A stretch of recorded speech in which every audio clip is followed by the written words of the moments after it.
Okay.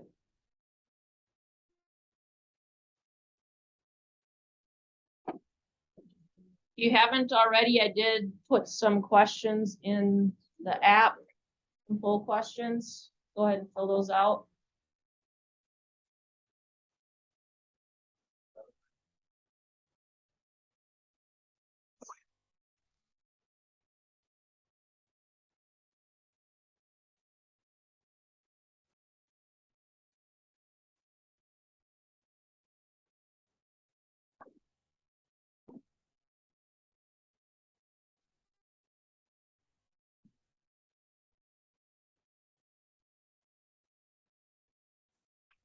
I like handouts, so just passing those around.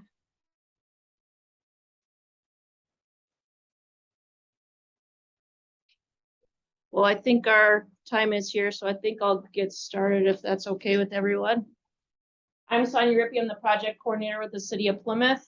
I've been with Plymouth since February 2015. Prior to that, I was with Egan for 18 years, more on the recreation side. And now I'm on the Parks and Forestry side, working on projects, asset management, signs, managing contracts, various other things. So welcome. Today, asset management, a look into the use and benefits Cartegraph can offer park maintenance operations. I was going to be joined by Rob Heitke with Maple Grove.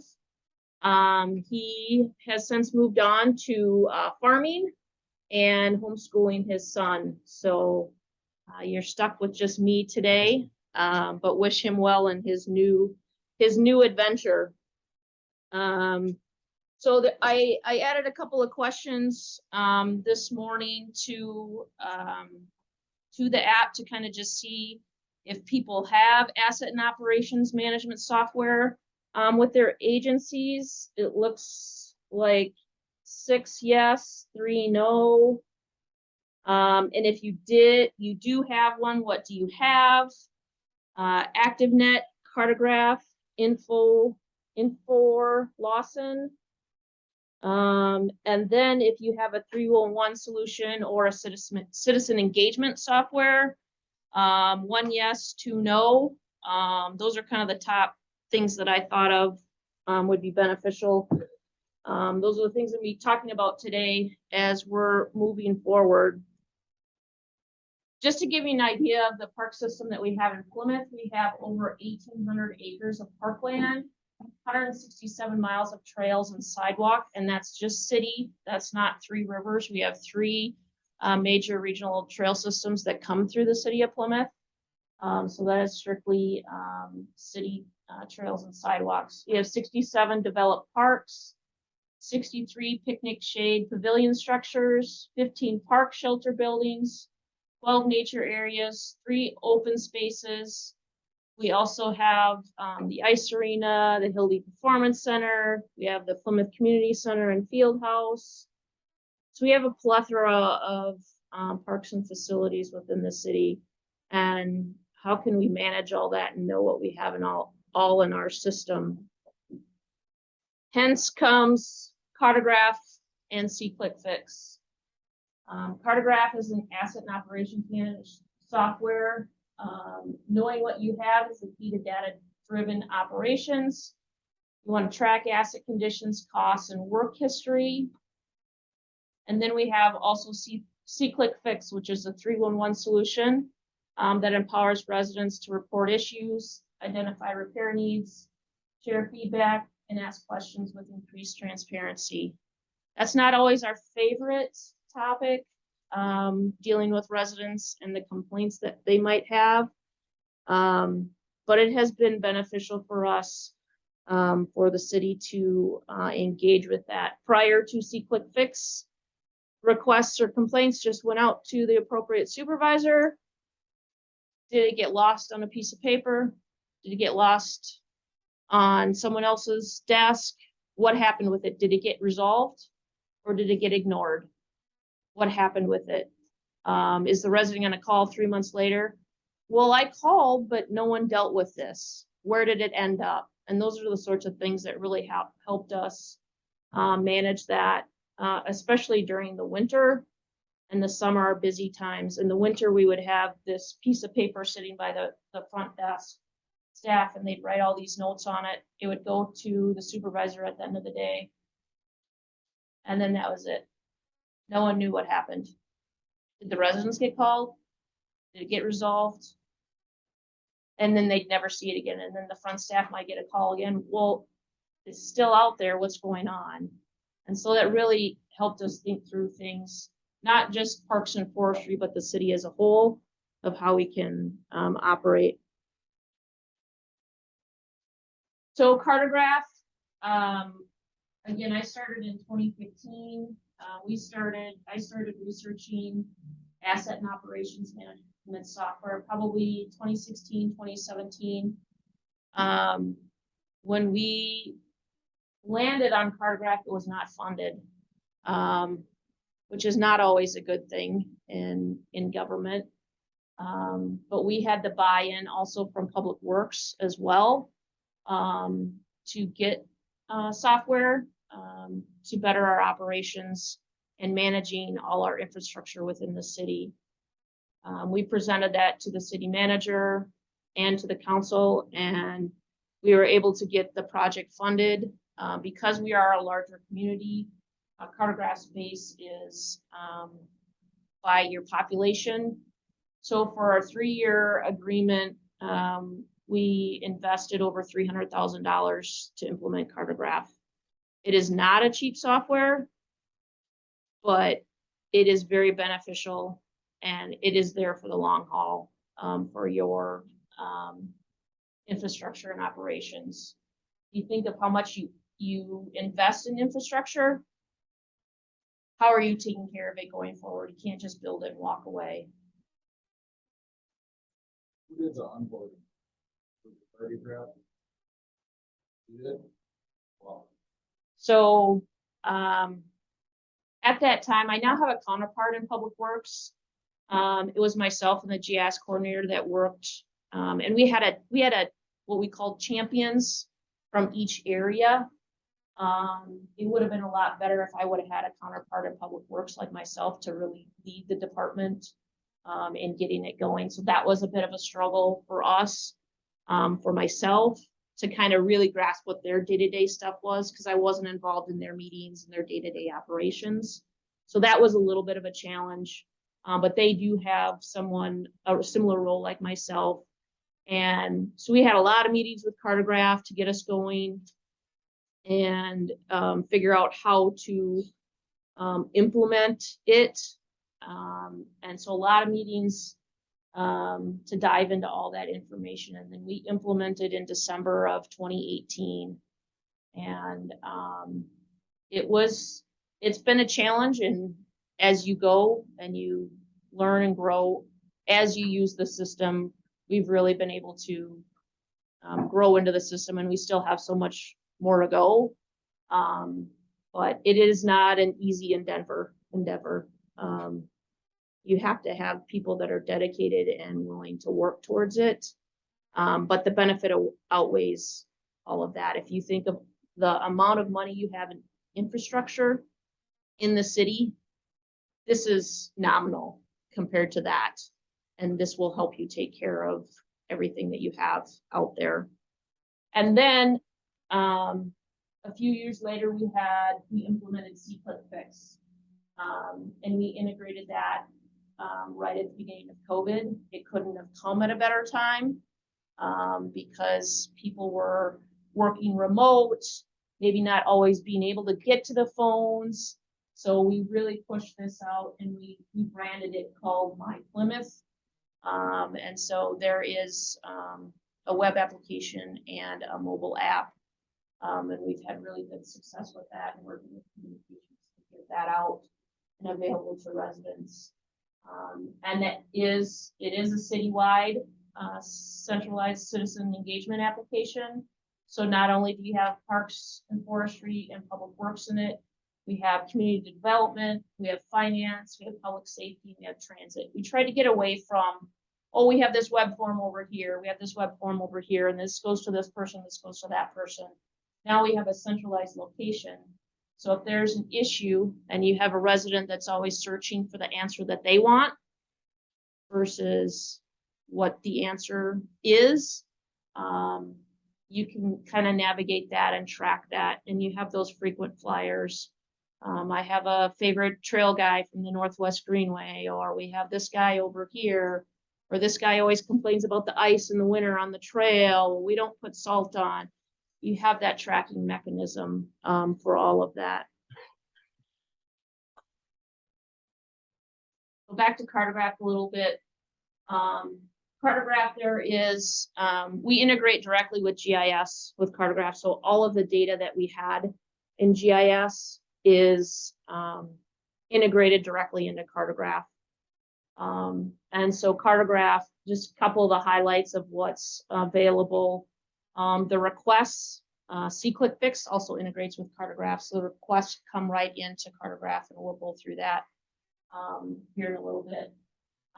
But it helps keep us organized in one place for efficiency planning, repairs, and streamlined communication with the residents. And it also helps us manage, not manage duplication of requests. So it might be something that gets sent to engineering that's actually a Parks Trail issue, or vice versa. There's a sign issue, and is it, the housing inspector, or is it a street issue, or is it a park issue? So those are the things that we can work through. And then assets, just helping you understand what you have, what their condition they're in out in the system. And then there's a category work, which is work orders, tasks. You have preventative maintenance, inspections. I like to think of Cartegraph as working smarter, not harder, and letting the technology help you work. And then there's resources. So you're talking people, materials, vehicles, equipment, and then there's a bunch of different reports that you can go through. So we'll go back to the request piece. C-Click Fix. Like I said, we branded it My Plymouth. This is the web application that's on our city website. This is a screenshot of the mobile application.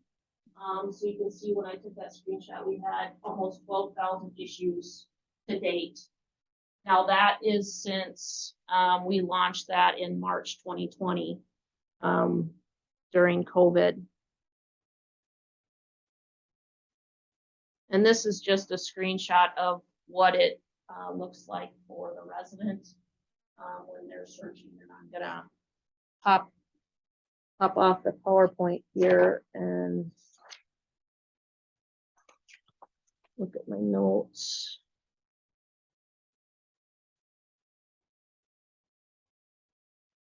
So here it is on our city website. Report an issue, submitting a request. Everything that we do through requests is really map driven, map centric. Because when you get a trail issue, a trail complaint, or a sign issue or whatever, well, where is it? And it doesn't help you if, there's a sign issue or a trail issue at Zachary Playfield. Well, where in Zachary Playfield?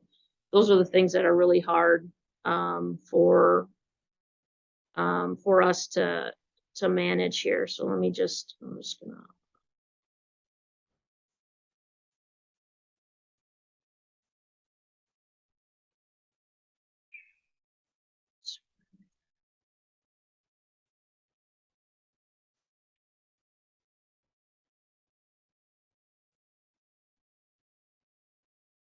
So we've got an address in there, and now we have a list of choices here. Sorry, I'm just looking at my notes too. So in your handouts, if you look at, I handed you a couple of lists. I think the first one, there's a request list. Those are all the choices that we have available of things that we get complaints or issues on from residents. So there's a plethora of choices for residents to pick from. And what that does is that helps us navigate that request issue type to the appropriate person within Public Works or Parks. And that really helps us navigate to try to get to the appropriate area so we can get to the right person navigating in the system.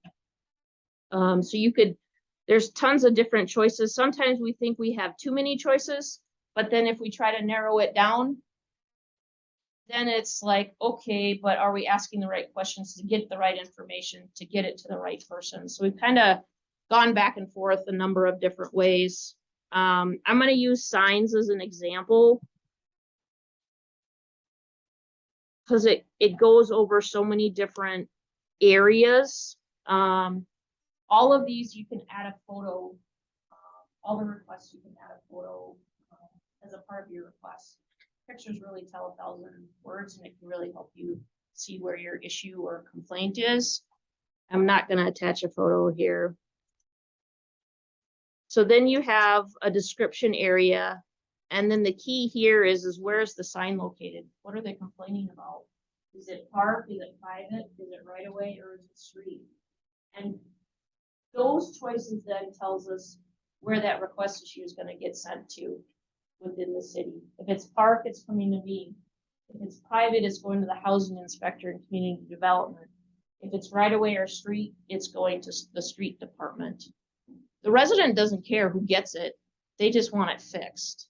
And so you got to think about how you set this up so that you're speaking to the residents' terms. They don't care. It's the city's problem. Can you just fix it? They don't care who it goes to. And so that's the way we kind of had to think when we set this up in the system.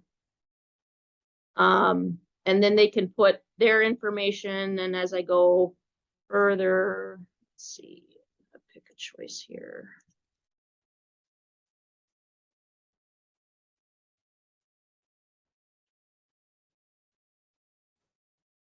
That's for this 1 month, or is this the whole year? No. Those are the issue types that can be selected. So that's our full list of issue types that we have available in our system. So those are the issues that we could get complaints on from the public. And then how they're routed within the system. So now, then you can set this up. They can submit as a guest, they can submit it anonymously, or they can create an account. So the other thing that we've learned is that sometimes they submit it anonymously and then you respond to them, and then they know someone at the city and then they forward that on to their friend. And then you're like, well, you did submit it anonymously. If you would have left your phone number, I could have called you and explained a little bit more in detail versus trying to explain it in the response. So those are things that, you know, you're always going to have and kind of work through. The other thing that some people felt like would happen is that John Smith would drive around and submit, 1,000 potholes requests. And we really haven't seen that at all. So that was one thing that some people were hesitant about. The other piece was we are very cognizant of is neighbor against neighbor. So you've got weed issues, you got tree issues. So one neighbor is complaining about the other neighbor. And so you can make requests private, which means it isn't shown on the map. So if I were to go to the app, this is just an idea of how many requests that we have open right now, whether they're in progress or whatever. So a neighbor couldn't go on and pop on and say, hey, they're complaining about the cottonwood tree. So the resident can't see weed or tree issues or some of the issues that the housing inspector deals with. Those are private and only staff can see those because you don't want them to go around knocking on their door. Why are you complaining about me? So you got to be put some thought into that as well. So yeah, so you can ask very specific questions. I'm just looking at my time, sorry, I need to. What's the city of Plymouth's policy for the following companies? Do you have a time frame? We have not set a time frame for that. I know that we've heard that, you know, the city manager prefers that, you know, phone calls and emails are responded to within a day. But it's all about when they get integrated into the system, you get an email back saying your request has been received. So there's an automatic notification. If you create a task on the request, there's an automatic notification, a task has been created. So you don't have to tell the resident, oh, yep, we got it. We're looking at it. They're getting those notifications based on the So system. when it's done, they receive a notification. Initially, yes. But since then, no, because when we first started with some of the snow issues, they closed them out, put them on another list. So they got it, and then they closed it out 5 minutes, and then 10 minutes later, the residents called. Why is this closed when nothing's been done yet? So we turned that notification off because it caused too many issues. Talked about that. So just to give you an idea, how I said that spreadsheets were our first initial wave. When we started in 2018, just within a month, we had 172 requests, and those were all entered by staff via phone calls, emails, and someone stopping in. 2019, we had over 3,000 requests, and those were 100% entered by staff. 2020 is when we launched C-Click Fix, or My Plymouth is what we branded it. We had almost 4,700 requests, and only 47% of those were entered by staff. 2021, we had 4,600 requests, 40% entered by staff. So you can see the domino effect of residents were finding the system and submitting those. And currently, when I did this, we had about 2,500 requests submitted. And then you can see how many parks and forestry have, you know, typically around 1,000. So that also gives the idea of, you know, we're not just maintaining our assets, we're also responding to residents. And sometimes that can be misconstrued of, well, what are you doing with your time? Just another avenue to share that with administration or council or whoever.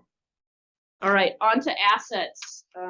You also have, there's a couple other spreadsheets with the handouts. Right now with park assets, we have 29 asset types in our system. Some of those are shared with public works, like drain tile, signs, culverts, those sorts of things. And right now we have close to 67,000 assets inventoried in our system. During COVID, I had a great volunteer that was looking for some work, and her and I have been working for 2 years, working on updating our inventory within our park system. She's been great. We're currently working on our park shelter buildings and getting some inside assets taken care of. So you can look at some of the assets we have: athletic spaces, parks, park amenities, park electrical, park features, park furnishings. So on that list, you can see the headers like athletic spaces. Well, then what are the types of athletic spaces? So it kind of just shows you how we've set it up, just to kind of give you an idea in the system. And then the other handout is our facility assets. So we have 12 asset types under facilities. And so those would be things like appliances, electrical, facility amenities, facility lighting, generator, plumbing, roofing, windows. And those are the things that we're working on right now, trying to get those inventoried in our park buildings. So I'm going to flip back to Cartegraph here.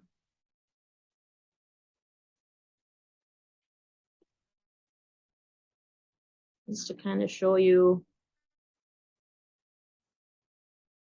kind of how some things can work. This is currently our trail ratings in Cartegraph, and you have over here, you have 3 different ratings You've got the under 20 OCI, 20 to 40 OCI, 40 to 60. Those are all in red. Those are the ones that we really need to get some work done on. Those are likely all gonna be replacements. Whereas the 60 to 80, you might be able to use some overlays. And the 80 to 100, you want to keep them at 80 to 100 as long as you can, because we don't have enough money to do it.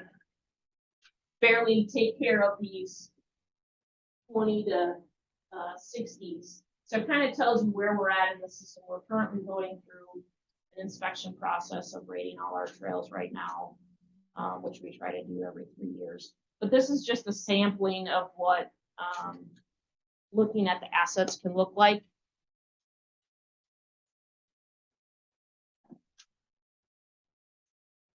And I'm gonna click. The other thing that you can do is with Cartegraph, there's something that's called a container component relationship. And what that means is that tells you what is going on in that park. So I'm just gonna select. So here's a filter here that I have 112 parks, and that's just based on how that filter is set up. And I'm searching for Plymouth Creek Playfield right here. And so I've highlighted that, and it shows you where it is. Everything in Cartegraph is map centric. So you're always knowing where you're working. So I'm going to click on this one here. And then below here is all the attributes of things that you can set up based on that asset type. So as I go to Plymouth Creek Playfield, here's just an example. So if I want to know what is going on in this park, I clicked on the components here. And so you can see how many components I have. So I have 31 athletic spaces, 44 park furnishings, 20 fences, 8 landscape areas, 66 park amenities, and on down the road. That's all within that container of that park. The other piece that you can do, and then there's a summary here. How many requests have been at Plymouth Creek Playfield? How many tasks? We have over 1,000 assets at that playfield alone that have been inventoried. Request their. Yes. Yep. I'm going to go back to asset details here. The other thing you could do here is we've created some linking. You can do attachments that all be on any asset file whatsoever. We have a lot of things in Laserfish, like I'm sure most other agencies do, or another virtual storage. So we have links to like park plans and irrigation plans that we might actually still have if this park is, you know, within the last 20 years or so. We try to make as possible with information. Now I'm going to go to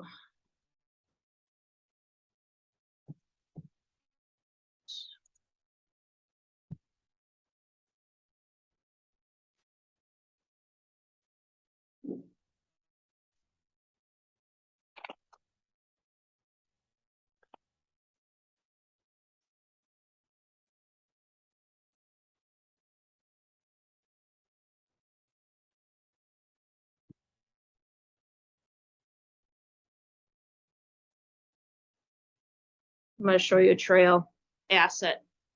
So this is part of a container. If it was tied to a park, but just to give you an idea, you can see that it was installed in 2019. You can see the condition is, it's rated as an 88.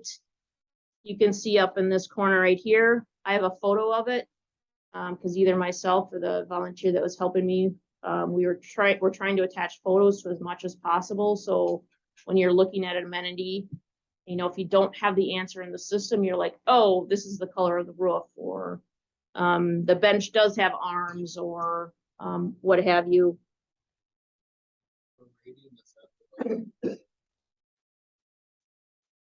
Inspections. It's the PCI. Yep. Yep. So I'll go through that here. I'm trying to manage my time here. So that's our current estimated OCI. So if we went back to those assets on the first screen that I showed you, that's what that value is rating. So you can kind of see throughout the system where you're at and what you have.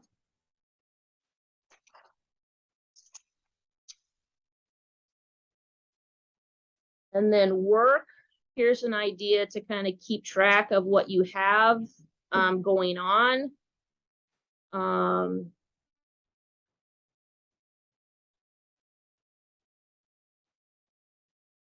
So you can see I'm typing numbers in the top here and doing a search. Everything is assigned a number, whether it's an asset, a task, work order, anything. That number correlates back to something and can get you to that. So I picked work order 306, Shenandoah Park. It was one of our parks this year that we renovated the playground, replaced it. We had 35 tasks. We spent $207,000 on that renovation this year. So work order is considered a bucket of tasks grouped together. If I were to look at the trails that might have been in there, I'm going to click on this completed. You see all the tasks were highlighted that we did some work on. We replaced the trails, we replaced the playground, we installed new benches, we painted a bike rack. Those are all the things that you're seeing right here and the value that we spent at that park this summer.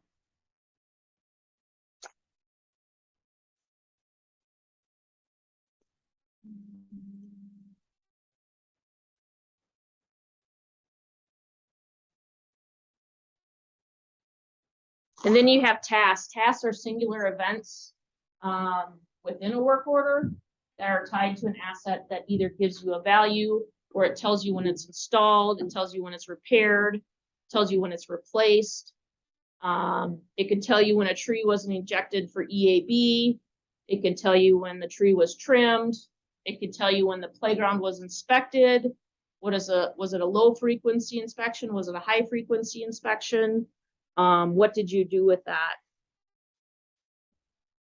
There's also preventative maintenance plans that are available with Cartegraph. And what that does is it allows you to create things that there's a lot of redundancy to it, like playground inspections, trail inspections, parking lot inspections, boardwalks, any of those things that you need to keep on a schedule and keep an eye on. Bleacher inspections every 5 years, those sorts of things. So you can schedule those recurring maintenance tasks. And it could be timed, it could be weekly, monthly, yearly. It could be condition based on, the condition of that asset. To give you an idea, we have both, we have high frequency inspections, but we have ones that we like to hit monthly. But then at our busier sites, there are ones that we like to have our guys hit it weekly because there's so much use there. Or in the case of our community center, which just had a playground built as a part of that, we want to hit that one weekly as well because it's always got tons of kids and you want to be proactive with those sorts of things.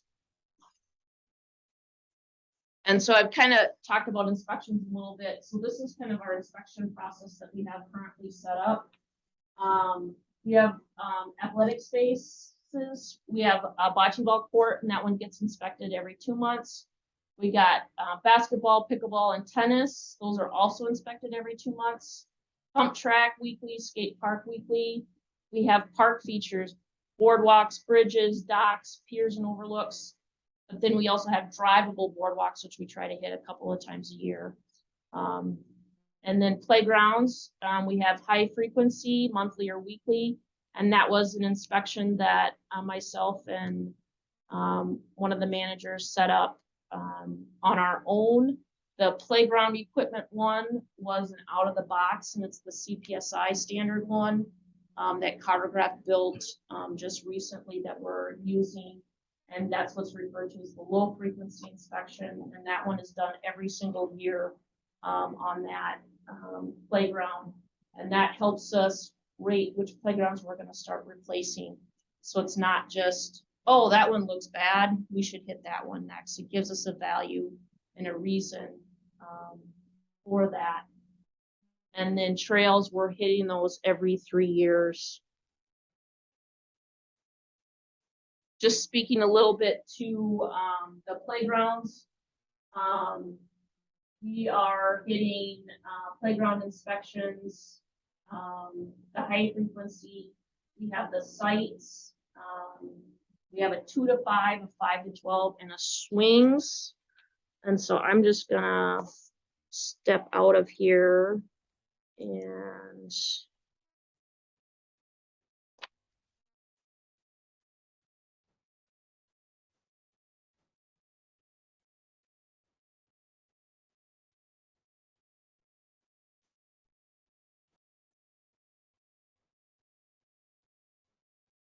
so this playground is at LeConte Playfield, and currently it's rating at 61. So it says we have about 3 years and 11 months left. If you see that green bar over there, and that's based on when you set up the assets, you can set up the value of the lifespan of that asset, and then it works its way backwards and helps you navigate, okay, how much life do I really have left with this asset per se. So I'm going to show you what an inspection looks like. The other thing that we have, like I shared with the plans or the parks,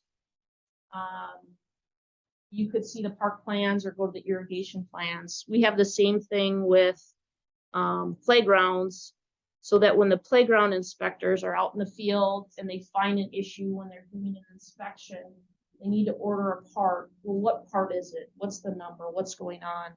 So we have it. So we have a link to our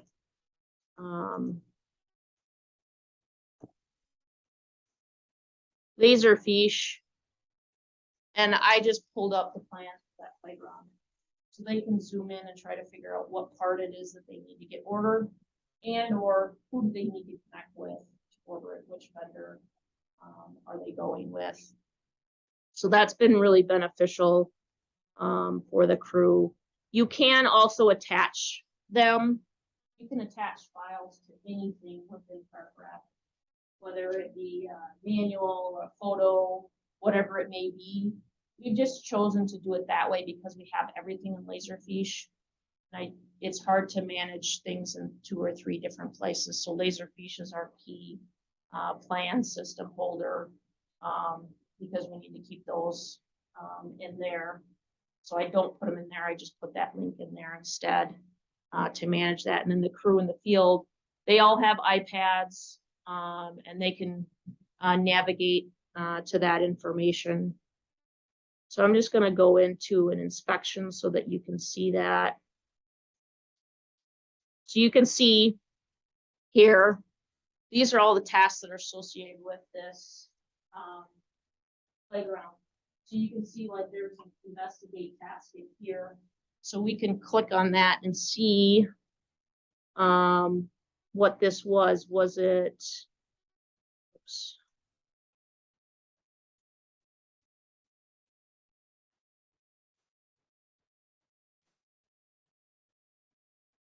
So this actually came from a resident.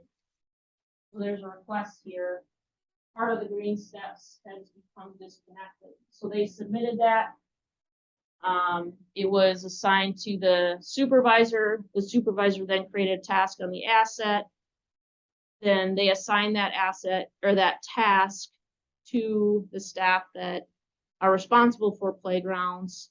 And they're therefore going in and figuring out what's going on and then repair it or fix it or whatever happened there. So just kind of gives you an idea of what you can do within the system here. So I'll go to the last completed inspection. So you can see right now, the inspection was good, but our OCI is 63, just because of how old this playground is and things that are going on. What's your life expectancy?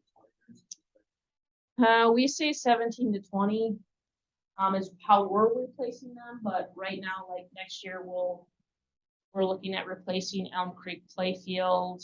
And that one was done in 2000, so we're at 22 years. So it just kind of depends on, we really took a look at with this next CIP is I ran all the OCI numbers and we reevaluated and adjusted based on what our numbers said versus just what year it was installed. Like LeCompte wasn't really even on the radar because it wasn't a bigger park and didn't get a lot of use. But the inspection showed it needs work. And we talked to the inspectors, they're like, that's terrible. It's barely gonna make, 2 more years. And, so you gotta balance that. Just because a playground gets a lot of use and it's at our busier places, we should replace it sooner. But you've got this one over here. It's in an underutilized park and it's, got maybe 2 years left. So it really helps you look at the value and the numbers when they're inspecting within a software and it's giving you a value to that. So this is kind of what we've set up here for site. For the site, they're looking at everything, because sometimes the playground inspectors are our eyes out in the field, really looking at things and being able to address them. Whereas a mower is just mowing around and just taking care of the grass. So is there any, vandalism? Is there any debris on the walkways? Are there any drainage issues? Are there other site issues? Is the EWF depth okay? But here they said the bike rack is damaged. Okay, so then, we want to deal with that. And then they give a value to that rating. 2 to 5, missing hardware, chain issues, loose components, cracks in plastic. So the red slide has cracks in panel, PVC is peeling, so they can put notes in there and keep track of those things. 5 to 12, same types of things as the 2 to 5. In our system, every playground has a 2 to 5 and a 5 to 12, and almost always then a set of swings as well. So that's kind of how we got to that breakdown of having 2 to 5, 5 to 12, and swings. And so these are considered what you would call the high frequency inspections. Those are the quick down and dirty visual versus the low frequency is very detailed. And hence why we only do those once a year. So those are the things that they're looking for. And here their comment is old. So it was hard for them to adjust. We had Playground Guardian when I started, and so it was a little bit of a different setup. We got rid of Playground Guardian and went to Survey 1, 2, 3 to buy us time. I set something up to just get us until we got Cartegraph, and then we went to Cartegraph with the inspection. So here, the data is all there. We don't have to export it somewhere. We don't have to have another file somewhere. Whereas with like Playground Guardian and those other ones, I had to run those reports and get them out and save them somewhere so we can go back if an issue came up. Here, it's like, it's in the system. I don't have to run any reports. It's just tied to that asset. There's no questions. If we get a complaint or why you're replacing that playground, well, we've had these issues. It's right there. You're not digging back and forth. When we had Playground Guardian, the guys would just repair a part or do something and no one would know that there was an issue there. And that's the other piece with Cartegraph. With retirements, there's a lot of times that you have a lot of knowledge that is walking out the door and you don't have it on paper or in your asset management. And then you're like calling this person after they're retired. Do you remember such and such? And, did you have issues? So this is really about getting data in the system. The guys sometimes think it's Big Brother watching over them, and it's not about Big Brother. It's about managing your infrastructure and what you're doing with the infrastructure and maintaining it for the public. and being able to handle it that way. So now that we've got the playground here, I want to show you. So that was a high frequency inspection. I am gonna go to a low frequency inspection here so you can see that. So here you can see right here, it's the swings. There's your photo. My manufacturer. It was installed in 1983. It was replaced in 1999. It says I have about 4 years left. So now I'm going to go down here and find the last completed inspection, which was in June of 22.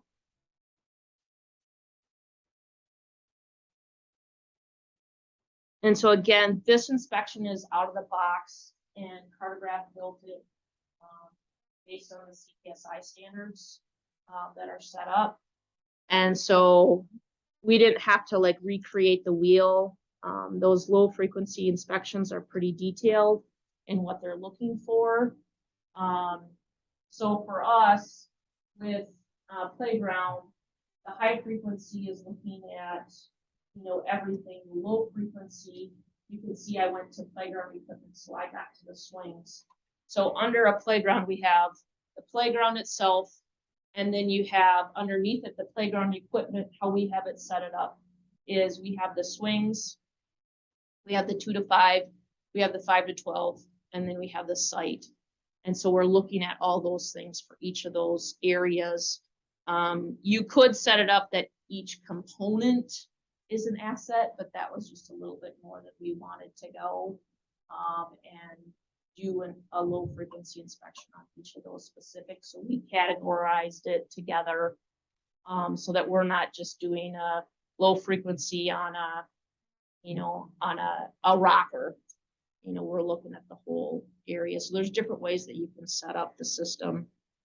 So this is what you know, so you got different ratings. You could have stars, you could have, you know, are they pass, fail with drainage? How's the protective surface?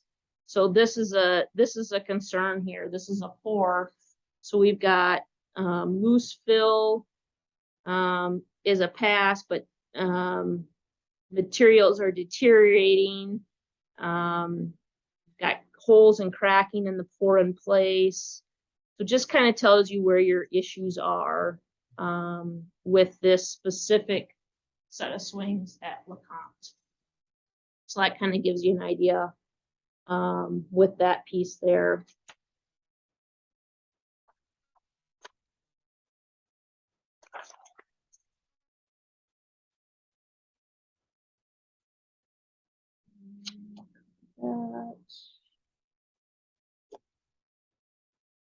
How are we doing for time here? Okay. That's kind of what I had planned.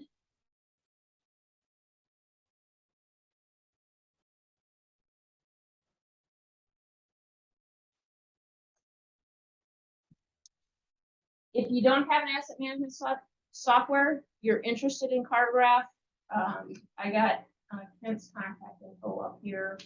I work with them a lot. They're very helpful in getting you going and keeping you motivated within the system. He's the business development manager for the Midwest.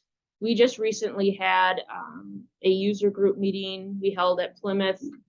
So all the agencies that use Cartegraph in Minnesota, I think they also had North Dakota. It was like a Midwest user group came and we got together, and I think they try to do that about once a year. We took a hiatus because of COVID. The other piece is there's a local user group for Cartegraph that agencies are pulling together just as ourselves to talk about issues or concerns, or how are you dealing with this, or how are you dealing with that, and talking through things. So that's all I have. I'd be happy to answer any questions. The local people are there. You can let me know and I'll connect you. Yes. You sign up for a 3-year contract. Yeah, so we have a 3-year agreement and we just signed another 3-year. I'm not sure if they do less than that. But you could definitely ask that with Kent. But obviously, Yes. Yes, we have an account manager and we have a customer success manager. I probably talk with the customer success manager way more than anybody. Throwing ideas at him and trying to talk through things. And he's very familiar with this area. He offices out of Iowa, but he's very familiar with agencies in the metro in Minnesota and how we deal with things. So it's very beneficial and helpful in troubleshooting and, okay, how can we deal with this? With tree inspections and weed inspections, we initially used the inspection process that Cartegraph had. We found that it just wasn't working like we wanted to. So he helped us develop a new process of inspections. And the other thing that you can do in Cartegraph is there's tons of automations that you can build. So with an inspection process, like for trees, you have your first instructions. You got to go out and look, what's the deal, what's going on. And then you might send a letter to the resident. So you create that task, and then you have to create a second inspection. Did they take care of what they needed to take care of? If they didn't, do you have to issue a force cut? All those sorts of things. So he helped us really develop that and build that within the system, and to make sure that staff aren't missing any steps. And so there's automations that you can build within the system to help you navigate that and keep you on track to do that, but then also have all that record keeping within the system, so that when there is an issue and the resident's like, well, I didn't get anything, you can say, well, we sent it, this date, and here's a copy of it, and those sorts of things. So it's really been beneficial. Yeah.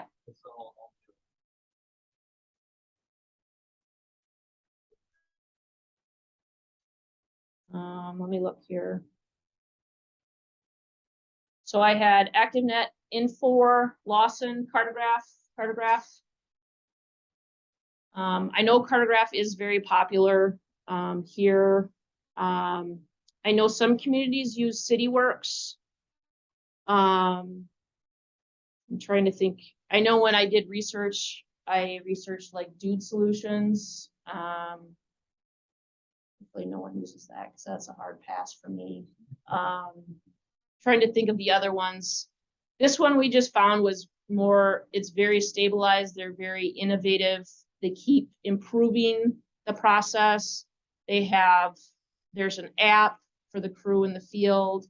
St. Louis Park uses this very heavily in their public works side.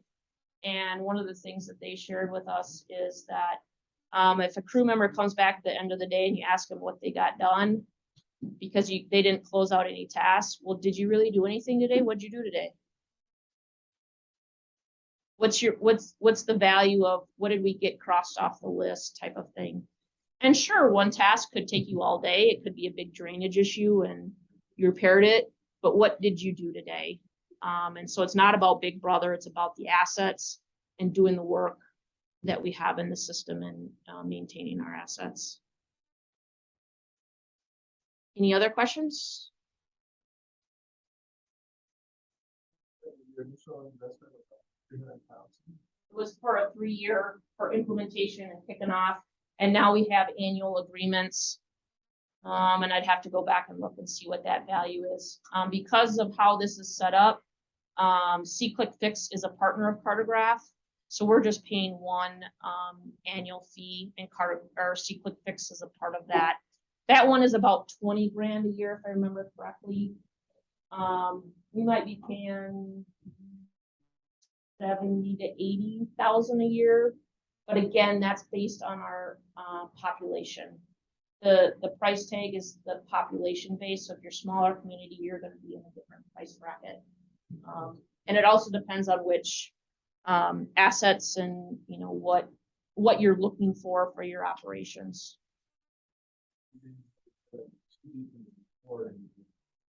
You have an ability to say,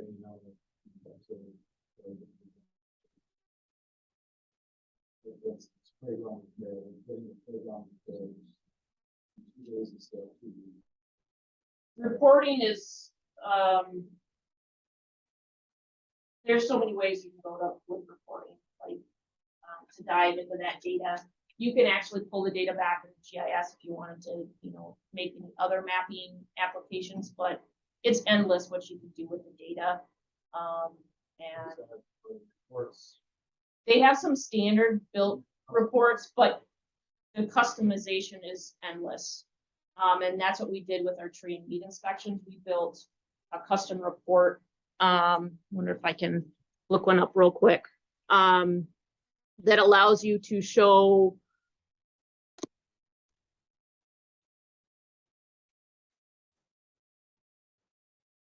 it'll show the pictures, it'll show the tasks, it'll show, so you can see that we have almost, 400 tasks for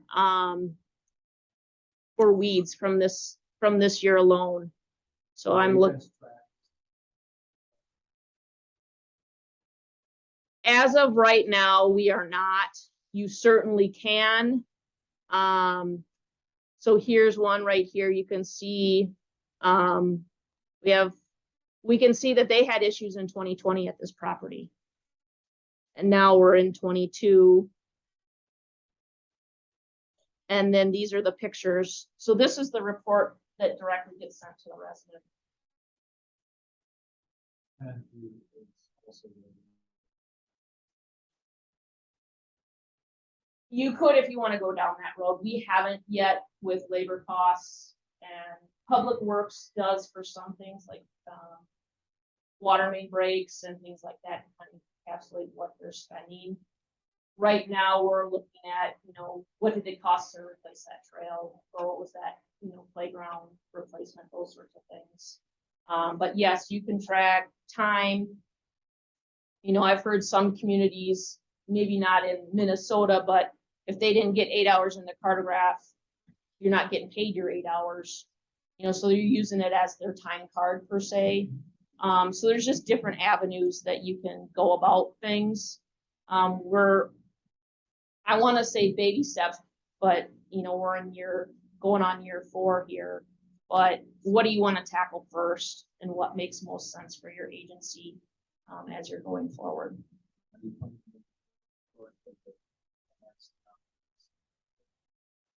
We're getting there. We still have some old school, been here, 25, 30 years. I don't need this iPad, so they might be part of a crew and then someone else is taking care of those tasks, those sorts of things.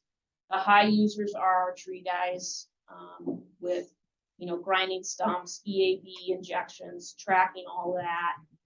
We're gotten our mowing crews on it, tracking what they're doing and mowing weekly to make sure that they're getting everything on their list. We're not handing them a list, a hard copy, and they're doing a checkbox, and then who has that list, what truck is it in, what'd you get done, and so kind of taking that out of the equation. Any other questions? If you think of anything, you have my contact info. Happy to answer.